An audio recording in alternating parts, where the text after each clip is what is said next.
le monde! Ici Héloïse Blanchette, courtier immobilier pour le groupe Sutton Nouvelle Demeure. Bienvenue dans mon podcast On parle d'IMO avec Hélo.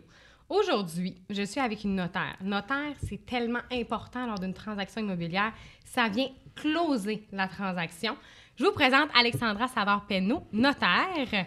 Allô, Merci. Merci de ton invitation. C'est tellement le fun. Fait que le beau petit podcast, on commence ça en force avec une de tes pires transactions à vie. Oh my God. Il y en a plusieurs. J'ai pensé, je me suis limitée à... En tout cas, j'ai pris 3 cas de figure. Parfait. Vraiment. J'étais une jeune notaire à l'époque. Je travaillais dans un autre bureau. J'étais salariée. On fait des transactions en domino, des fois. Donc, on vend la propriété du vendeur. On fait l'achat. Là, j'en avais 3. C'était la première fois que je faisais ça. J'en avais 3 à synchroniser en même temps. J'étais vraiment... Je pense que c'est ma première été où j'étais notaire. Incroyable. Dans mes premières minutes reçues, je reçois le premier certificat de localisation. Il y a une rivière qui coule sous la maison, complètement. Je te dis, j'avais jamais vu ça. Voyons ça, j'ai jamais vu ça non plus. L'arpenteur avait mis comme une espèce de nappe phréatique vraiment proche de la surface, puis ça faisait en sorte que la propriété était traversée d'est en ouest par une rivière souterraine. Mais quelle a été la solution pour ça? Il y a eu une grosse enquête, en fait, qui a été faite parce qu'évidemment que les acheteurs, on n'est pas capable d'acheter une maison cash, là. En tout cas, c'est extrêmement rare. Donc, il y avait un prêteur hypothécaire. Donc, évidemment que pour le créancier, il n'y avait aucun moyen de corriger ça. Finalement, on s'est rendu compte que c'était un ruisseau de l'Alcan qui avait été fermé, mis à sec, autrement dit. Et finalement, après ça, on a été capable de faire en sorte que on venait plus répertorier ce ruisseau-là qui était apparent au certificat de localisation et qui a mis en péril quand même 2 autres transactions qui ont dû être décalées tant et aussi longtemps que ce problème-là n'a pas été Est-ce que les propriétaires étaient au courant? Jamais de la vie. C'était un couple, je dirais, aux alentours de 70-75 ans. La maison dans laquelle ils ont fondé leur famille. Ils se sont mariés, ils ont acheté cette propriété-là, ils ont élevé leurs enfants. Ils ont passé 40 ans dans cette maison-là, donc pour eux, il n'y avait jamais eu de problème. Le ruisseau avait contourné, il avait construit une voie d'accès, une rue, une piste cyclable. Fait que finalement, le ruisseau avait été changé de trajectoire, mais on fait le saut. Hey, une maison déconstruite sur un ruisseau. Sur un ruisseau. Comment on peut assurer ça? Comment on peut obtenir un prêt Qui pour veut ça? acheter ça? Qui veut acheter ça? C'est comme... Puis une des premières fois aussi où j'ai eu des clients qui ont pleuré dans mon bureau. Évidemment, jeune couple, première maison. On sait pas, on n'est pas gros dans nos culottes. On sait pas où se mettre vraiment quand ça nous arrive. Effectivement. Une autre affaire. Oui. Dans un autre domaine complètement, quelqu'un qui est bien fru de vendre sa maison. Fâché. Une séparation? Pas sur les titres de propriété. Peut-être que c'est ça qui a mené à la vente de la propriété, mais la dame n'était pas copropriétaire avec lui. OK. Le monsieur n'a pas voulu donner les clés. On était obligé de faire venir un serrurier. Puis quand mon acheteur a enfin pu mettre les pieds chez lui, plus d'armoire dans la maison. Il est parti avec les armoires. Il est parti avec les armoires. Non. Il est parti avec les armoires. Oui, ça a été aussi vraiment quelque chose de difficile à négocier. Comment T'es pas en train de me dire que dans mes offres d'achat, il faut que j'inclue les armoires? Ben, par sécurité, non, parce qu'on comprend que c'est attaché comme les fils, comme la plomberie. Ça fait partie de la propriété, mais ça a été... Quelle a été la suite? Est-ce qu'il y a eu une poursuite? Il n'y a pas eu de poursuite. Le monsieur s'est dit, bon, moi, je me débrouille, je vais m'organiser avec ça, je vais en profiter pour remettre ça à mon goût. J'ai pas le goût de m'embarquer dans quelque chose. Mais ça, j'avoue que le téléphone, je suis restée muette. Je savais pas quoi dire. J'avais pas de conseils à donner. C'était la première fois que j'entendais ça de ma vie, vraiment. Des beaux problèmes, hein? Avec les armoires. Tout est à la fin de la transaction. Tout arrive à la fin. C'est ça. Des fois, les petites surprises, ça arrive à la fin, tu sais. Puis t'es comme la personne ressource pour essayer de trouver des solutions. J'ai pour mon dire, il n'y a jamais de problème, il y a toujours des solutions. On est là pour ça, fait, là. Dans un certificat de localisation, les empiètements, les ci, les ça, on est toujours là pour trouver des solutions, mais parfois, il nous arrive des choses, t'es comme, ben voyons, bon. Oui, puis il n'y a plus rien qui va nous surprendre, dans un sens aussi. Moi, c'est ce que je me dis. À toutes les fois qu'il y a une nouvelle situation qui m'arrive, je me dis, mon Dieu, je ne suis pas au bout de mes peines. Là. C'est sûr qu'il va y avoir tellement des choses dans ma carrière aussi. Ouais. Mais des fois, c'est sûr qu'on reste surpris. C'est surprenant. C'est surprenant. À une autre fois aussi, dernier cas d'horreur. Ça a vraiment... L'importance de faire des bonnes déclarations puis que nos clients soient éduqués aussi, surtout parce qu'on arrive en bout de piste. c'est vraiment l'état civil. J'avais une cliente assez jeune qui était divorcée, qui n'a pas dit au moment où son prêt hypothécaire a été monté qu'elle était divorcée. OK. Donc, moi, quand j'ai enregistré mon acte hypothécaire puis que mes états civils apparaissaient, j'avais fait mon devoir de dire qu'elle était vraiment divorcée. Le prêteur a refusé de débourser son prêt. Parce que voulait s'assurer que la dame ne payait pas de pension alimentaire à ex-conjoint. Effectivement. Assimilé à une fausse déclaration. À quelques jours ouvrables de la transaction, un prêteur électronique, banque virtuelle. On les aime. Cauchemardesque, très difficile. En fait, on en est venu à bout sans retarder la transaction, finalement. Félicitations. Merci. Comme je dis, il y a toujours des solutions, mais il faut patiner. Il faut vraiment user d'efficacité, de trouver des solutions, d'avoir des bons partenaires aussi, d'être capable d'un réseau. L'importance d'un réseau, tellement important. C'est vraiment ça. Des bons arpenteurs, bons avocats, bons notaires, c'est tellement important. Des bons courtiers, bien évidemment. Exact. Mais à part ça, les cas d'horreur, on aime ça. Mais là, pour que la transaction aille bien, donne-nous 5 petits trucs faciles, 5 choses importantes à avoir lorsqu'on passe chez le notaire pour l'acte de vente. Pour l'acte de vente, en fait, moi, ce que je conseille, c'est sûr quand le dossier a été monté par un courtier, c'est sûr que ça va mieux parce que le dossier arrive complet. On ne court pas après grand-chose.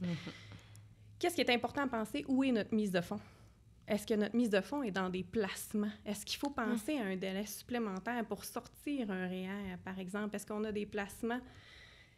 Tout ça, il faut que ça s'orchestre quand même de façon assez précise pour que l'argent soit disponible pour être en mesure d'être transféré au notaire avant la transaction aussi.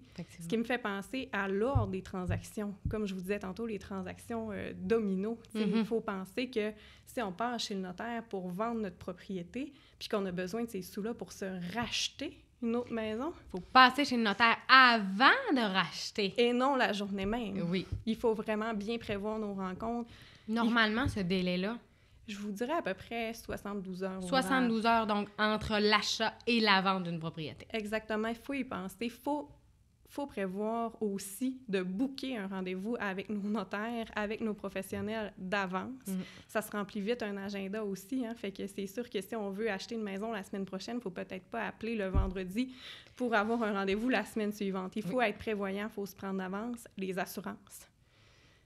Assurances, pensez à vos assurances habitation en vigueur au moment où on signe. C'est très important. Des fois, c'est oublié.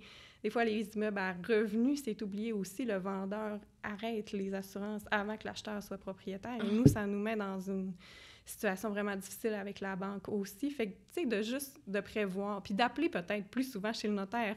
Ça nous dérange pas. T'sais. C'est mieux ça qu'arriver les mains vides puis qu'il te manque des choses. Oui, effectivement. Exactement. Là, on essaie de prendre l'habitude toujours, je suis en rodage aussi là, avec mes nouvelles adjointes, d'envoyer des courriels de rappel pour les éléments importants. Avec vos assurances, votre mise de fonds est rentrée. Effectivement, c'est une bonne idée. Se mettre des rappels aussi sur les choses qui ne rentrent pas. Un autre point, je pense qu'il en manquait un point important à prévoir, là, d'avoir tous nos papiers, un bon certificat de localisation. À jour, c'est correct d'en avoir un, mais s'il date de 1990, il n'est plus à jour. Exactement. Si la rénovation cadastrale, je vous dirais que c'est le point...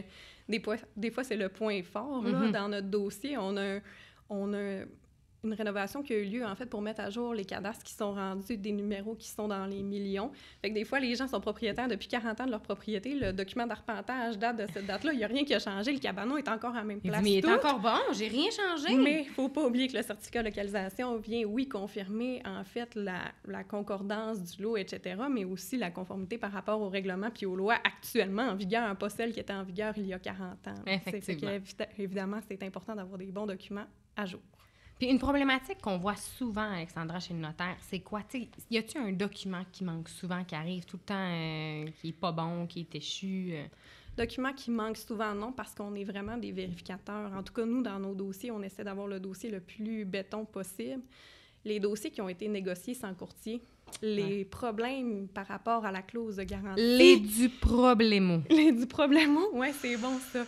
Ouais. Les erreurs relatives à la négociation de la clause de garantie ou l'absence de garantie. L'absence de garantie légale, effectivement. Ça arrive souvent que c'est de l'huile sur le feu, une grosse négo à faire directement dans la salle de conférence pour lequel on n'a pas bien de levier. Effectivement.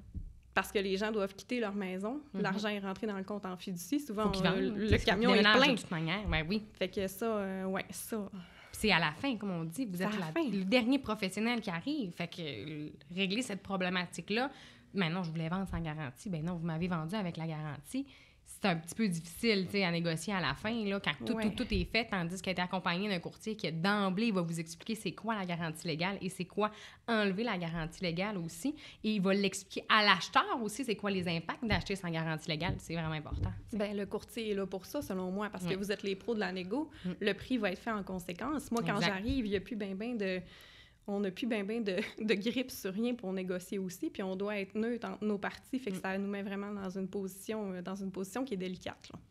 Souvent, le monde me dit « Bon, on veut passer chez le notaire mardi prochain, puis on est lundi. » Ben, tu sais, c'est rapide. Oui.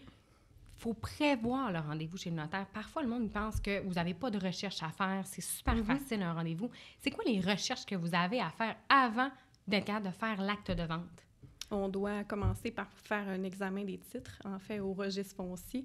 On doit s'assurer des titres de propriété, de la chaîne de titres, qu'il n'y a pas de maillon manquant. On doit vérifier chacune des servitudes qui sont inscrites depuis le dépôt du cadastre. On doit vérifier les hypothèques aussi, qu'est-ce qu'on va avoir à radier sur le titre. On vérifie le certificat de localisation, on vérifie la conformité, en fait, de la fosse septique s'il y a lieu. Il faut avoir les analyses de potabilité de l'eau, consigner tout ça dans notre dossier, mais aussi un gros volet du dossier, c'est tout le volet financement.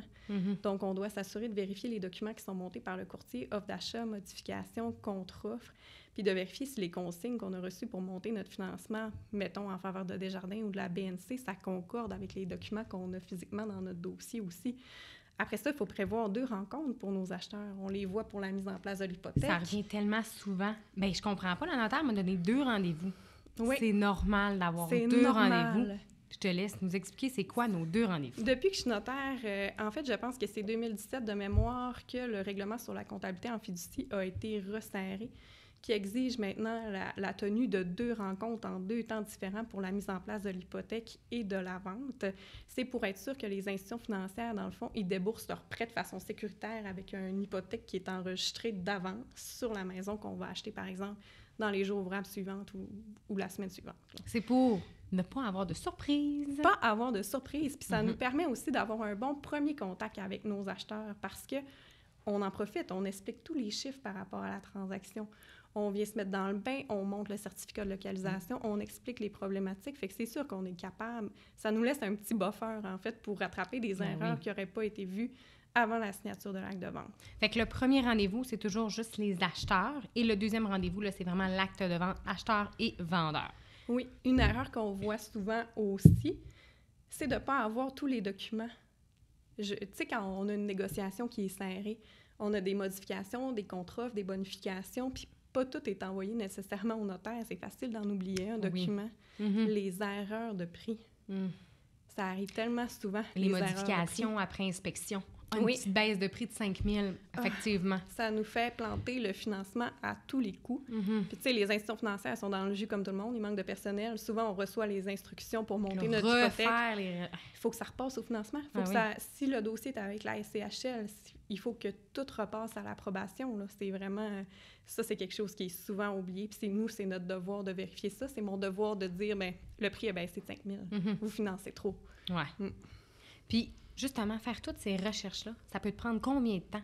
Tu sais, moi, raisonnablement, là, un client me dit, bon, ben moi, toutes mes conditions sont réalisées, je passe chez le notaire, je mets 2 semaines, je mets 1 mois. Quel temps raisonnable pour vous donner à monter le dossier? C'est sûr que pour monter un dossier, mettons que je pourrais travailler dessus à temps plein, sans autre rendez-vous, 10 d'heures, mon dossier serait monté. C'est vraiment de le booker au travers de ce qu'on a déjà de prévu dans l'agenda. Mais c'est rare que tu as juste un rendez-vous juste dans ta semaine. C'est ça, exactement. En tout cas, je me souhaite avoir plus qu'un rendez-vous par semaine, mais évidemment, de monter le dossier en amont avant la première rencontre avec les clients, je vous dirais 10 à 15 heures. Mais nous, après ça, on a à peu près 5 heures qui nous restent à faire là, quand la transaction a été faite. Après ça, pour les enregistrements des actes, faire les chèques, les déboursés, remboursements, etc., les correspondances. Donc, on a quand même au total à peu près une 20aine d'heures à mettre par dossier immobilier quand c'est un dossier qui va bien. Puis qui est bien monté. Fait que raisonnablement, moi, je pourrais dire un 10 à 14 jours. Là. Environ 2 semaines, vous êtes capable de rentrer. Oui. Si c'est pas la période folle, bien évidemment. Période Juin, folle. juillet, on s'entend. Les fériés à considérer, hein, qu'on pense pas nécessairement dans notre planification, dans lequel, mettons, les banques ne déboursent pas, donc ça nous complexifie. Registre foncier aussi. Registre foncier. Congé des fêtes, donc, tu sais, c'est sûr que en plein mois de septembre, on est capable de faire en 10 à 14 jours un dossier immobilier. Parfait. Mis à part ça, quels sont les documents qu'il faut recevoir pour préparer ton dossier de vente de maison? Tu sais, moi, quand je t'envoie le dossier, c'est quoi qui doit comporter notre dossier? T'sais? C'est tous les éléments de ta négociation sur lesquels les parties se sont mis d'accord, évidemment, là, offre d'achat, modification, bonification. S'il y a des travaux à faire, le suivi des conditions, en fait, là, de voir est-ce que ça a été fait? Réalisé. Parce que souvent, on demande un retien d'argent chez le notaire. Oui. Fait qu'il faut vous aviser si ces travaux-là ont été faits. Puis souvent, après ça meurt. Oui. On voit, on a besoin de réparer la toilette parce que la toilette a coulé puis ça a infiltré. On voudrait retenir 3 000 chez le notaire jusqu'au temps pour avoir un levier de négociation, pour être sûr que les travaux soient faits. Mais après ça, on n'a plus jamais il n'y a plus de suivi. nouvelles. Il n'y a plus de nouvelles, tu sais. Fait que ça, c'est vraiment important d'avoir ça. Certificat de localisation qui est à jour aussi. Instruction hypothécaire, la preuve du financement. La preuve du financement. La base, oui. Les propriétés desservies, en fait, les propriétés non desservies par les services municipaux, aqueducs et égouts, c'est important. Conformité septique, est-ce que l'eau est potable? Avoir un test d'eau potable, si c'est pas l'eau de la municipalité. En fait, les banques l'exigent. Les banques l'exigent, on n'a pas le choix. Ouais. Donc, dès qu'on est au courant que les propriétés sont non desservies, c'est vraiment important d'avoir ça pour notre dossier. Parfait. Les acheteurs, c'est commun, c'est eux qui paient les frais chez le notaire. En effet. Par contre, est-ce que les vendeurs ont des frais chez le notaire? C'est peu connu, ça. Ça, c'est tout le temps le chat sort du sac. Oui. Hein? Puis c'est pas ma première maison notaire, puis j'ai jamais rien payé. Non. Oui, les vendeurs ont des frais à payer chez le notaire parce que la majorité des vendeurs avaient une hypothèque. Donc, en tant que notaire, c'est notre job là, de vérifier, de s'assurer de la sécurité des titres. Fait que moi, il faut que je rembourse l'hypothèque qui est en place pour la radier du registre foncier, pour être sûr que mes acheteurs, l'hypothèque qu'ils ont, c'est la seule qui va être enregistrée sur leur maison. Fait que de faire ça, de faire la vérification des taxes municipales et scolaires, de sortir les relevés, ça occasionne des frais, donc on les met à la charge du vendeur aussi. Mais même quand les vendeurs n'ont pas d'hypothèque à radier, de payer les intervenants, de faire des chèques à leur dossier, de payer le courtier, de payer l'arpenteur, etc. Normalement, on se charge peut-être 1 à 2 heures de notre temps pour faire les chèques en fiducie. C'est environ combien à combien, tu sais, les frais pour les vendeurs? Ça coûte combien? Tu sais, il y a comme un bon éventail, je dirais, Ouais. un peu comme pour le côté acheteur, il y a quand même un bon Ça dépend, éventail c'est dans ça. la région, mais 750 à 1100 quelques dollars, je dirais, pour une quittance à peu près. En ce moment, ça ressemble à ça. Fait que c'est quand même moins onéreux qu'un acte de vente que les acheteurs, mais il ne faut pas oublier qu'en tant que vendeur, il va toujours avoir un petit frais quand même chez le notaire. Puis souvent, c'est une surprise. Personne Souvent, va dire, c'est ben une voyons donc. surprise. Mais non, c'est pas moi, c'est les acheteurs qui payent, tu sais. Fait que c'est bien de sortir ce petit élément-là pour pas avoir de surprise. Parce que souvent, les vendeurs aussi, ils se sentent en otage, on les comprend, parce que c'est l'acheteur qui a fait son magasinage, c'est l'acheteur qui a monté son équipe de force, qui est allé chercher... choisi le notaire. Ben oui, c'est professionnel et tout ça, fait que ça comprends. fait en sorte que des fois, le vendeur, c'est la première fois qu'il met les pieds dans notre bureau, Il s'attend pas, là. mais lui, il veut vendre sa maison, puis il s'attend pas d'avoir une facture. Fait qu'on essaie de pas signer sous la contrainte, évidemment. Ben mais oui. c'est sûr qu'avec les frais qui sont chargés, il peut se sentir un peu pris en otage. D'où le pourquoi c'est important que ce soit des frais, à mon sens, qui soient raisonnables. Oui. Justement, les vendeurs, ils payent les taxes municipales, les taxes scolaires. Oui. Ils payent la totalité pour l'année. Comment ça fonctionne quand on part chez le notaire? Ben là, il dit, lui, moi, j'ai tout payé. Je vais-tu être remboursé pour le reste d'année? Il reste 6 mois, je ne payerai pas pour lui. Comment ça fonctionne, ça, chez le notaire? Absolument. On fait des ajustements. En fait, on vient vérifier, on a des programmes, en fait, des logiciels qui nous permettent d'aller sortir les relevés qui ont été envoyés aux clients pour les taxes municipales, les taxes scolaires, de voir les totaux qui sont chargés pour ça. Puis nous, avec la date qui est prévue pour la transaction, bien, on vient opérer, en fait, on fait des règles de 3, tout simplement. Le prorata. Exactement, au prorata du nombre de jours que chacun va être le propriétaire dans l'immeuble, combien je dois payer, puis combien on doit rembourser au vendeur, en fait. Puis moi, on le fait ajouter sur la mise de fonds. Fait que c'est beaucoup plus simple, là. Les acheteurs ont juste un montant d'argent à apporter. La notaire est en contrôle de tous les fonds dans le dossier. On n'a pas besoin de faire des chèques puis des virements dans la salle de conférence. C'est un petit peu la même chose pour une bonbonne de propane qui a été remplie complet pour toute l'année. Oui, absolument. Il va y avoir un prorata qui va être fait chez le notaire. C'est tout vous qui vous occupez de faire le prorata. Exactement. On demande à nos clients leur collaboration. Le vendeur, en fait, ce qu'on veut, c'est les factures de remplissage, la dernière facture de remplissage, la facture de location, pour être sûr de faire nos ajustements là, avec le contenu de la bonbonne. Tu sais, aujourd'hui, on a tout accès à un cellulaire. Les gens prennent une photo de leur compteur pour nous dire, bon, ben il nous reste 37 % dans la bonbonne. C'est une bonbonne de 400. Fait qu'on fait des ajustements par rapport à ça aussi. On peut ajuster tout, hein, les frais de condo, le déneigement. C'est vraiment à la demande de ce que les clients ont besoin. Fait qu'on s'assure que les vendeurs, au moment qu'on part chez le notaire, ils n'ont pas trop payé et les acheteurs vont payer exactement à partir de la journée qu'on va chez le notaire. Exactement, puis ça sécurise beaucoup la transaction aussi, de vérifier, en fait, quand on fait nos ajustements de taxes, on est en mesure de voir, surtout dans les cas de ventes qui ont été rapprochés entre elles, est-ce que les vendeurs ont payé leur taxe de bienvenue quand leur facture est arrivée. Parce que si on verrait ça aussi, ça suit l'immeuble. Donc, on est en sécurité plus dans notre transaction. Un autre frais de location qui doit être repris par les acheteurs, ça l'arrive quand même fréquemment, c'est les chauffe-eau. Les chauffe-eau. Comment ça fonctionne, ça, les chauffe-eau? Les chauffe-eau avec Hydrosolutions, en fait, souvent, c'est des périodes bimensuelles pour les factures. Il y a certaines compagnies qui n'acceptent plus dorénavant que ce soit les notaires qui fassent les changements au contrat. Donc, moi, ce que je fais, c'est que j'essaie d'avoir d'avance les factures avec le numéro de compte de la part du vendeur, puis je fais appeler mes acheteurs directement pour faire mettre le contrat à leur nom.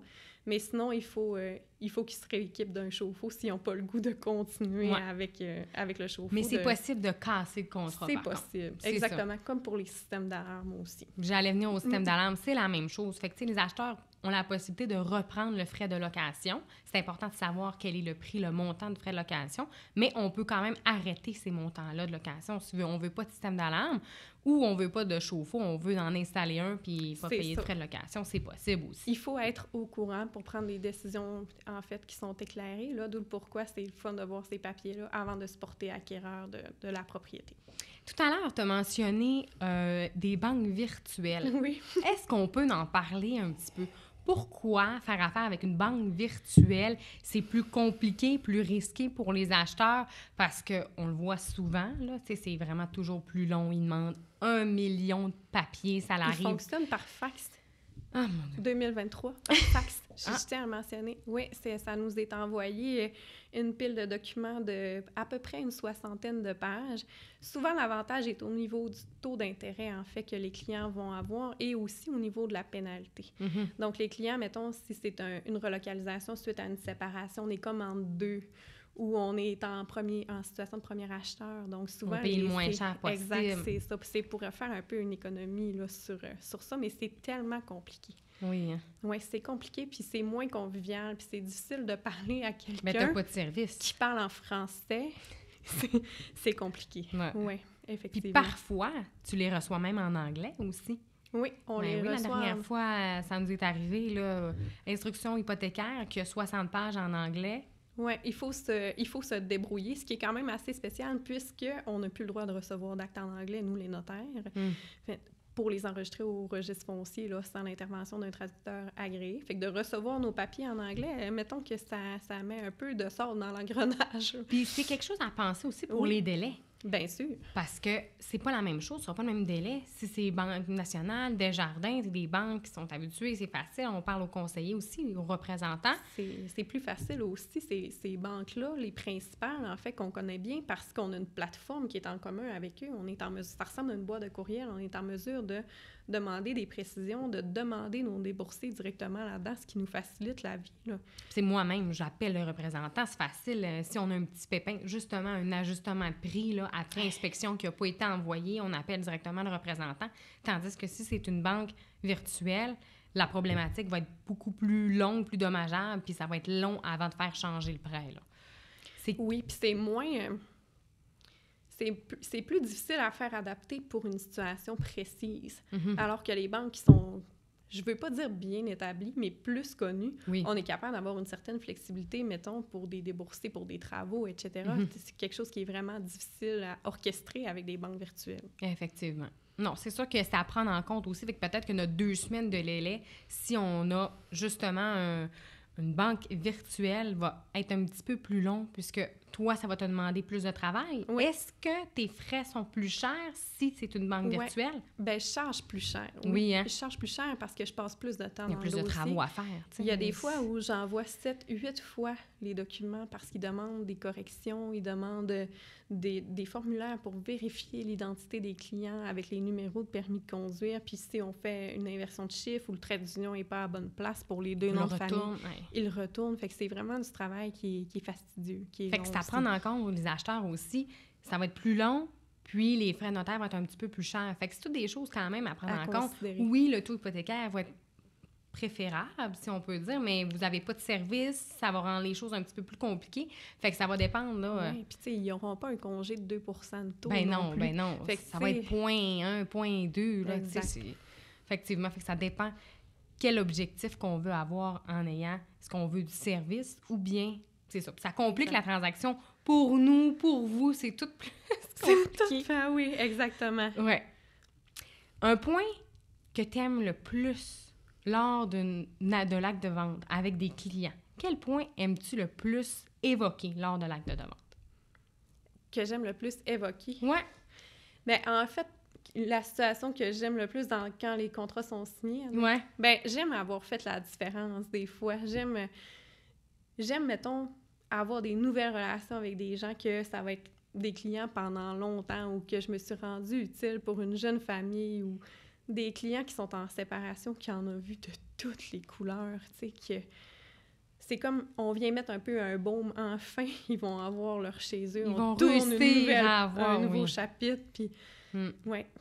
Ça compense un peu pour tous les dossiers qui sont difficiles, qu'on porte à bout de bras, puis qu'on a dehors, que ça signe, puis qu'on soit libéré de ça. Mais finalement, tu sais, aussi les madames, des fois, qui ont perdu leur mari, qui vendent leur maison. C'est très émotif. Très émotif, puis on les accompagne dans ces moments-là. On fait une différence pour eux. Nous, tu sais, on en signe peut-être, je sais pas, moi, dizaines par semaine de transactions, mais pour eux, chaque transaction est unique, c'est de se remettre comme ça en c'est peut-être 50 ans qu'ils habitent là, cette propriété-là, fait que c'est tellement important le rendez-vous chez le notaire, c'est vraiment ce qui finit un énorme chapitre de leur vie, là, tu sais, fait que c'est vrai que peut être très émotif. Souvent, les clients, ils pleurent là, chez le notaire, puis ça l'arrive effectivement très souvent. Bien, merci beaucoup, Alexandra. Ça fait plaisir. C'est tellement agréable.